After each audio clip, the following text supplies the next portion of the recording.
Salom do'stlar, bugun sizlar bilan biz Instagram'dagi 2026-yildagi Instagram'dagi yangilanishlar sababli shaxsiy akkaunt, professional akkauntni shaxsiy akkauntga ko'pchilik o'zgartira olmay qoldi.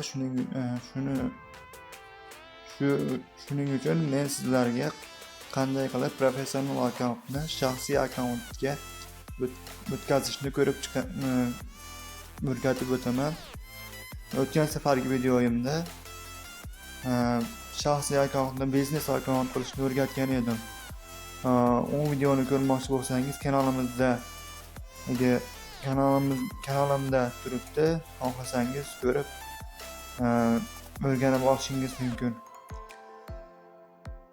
Demak, biz boshladik.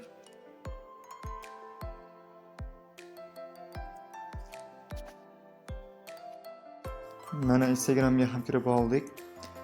Bu yerdan endi professional akkauntni shaxsiy akkauntga o'tkazish uchun professional dushu pro degan joyni bosamiz. Ilmiy xatolik uchun uzr. Va bu yerdan tepadagi nastroyka bo'limini bosamiz.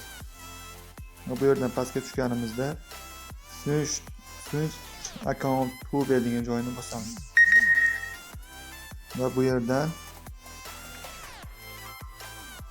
switch to professional account degan joyni bosib, mana shunday yozuv chiqsa, bunda aytyapti professional akkauntingizni shaxsiy akkauntingizga o'tkazasizmi deyapti. Va bu yerdan switch to professional account degan joyni bosamiz. Va bosganimizdan so'ng biroz kutamiz.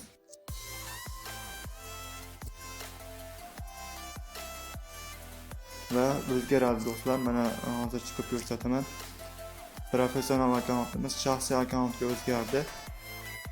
Video foydali bo'lgan bo'lsa like bosib, obuna bo'lib qo'yishni unutmang.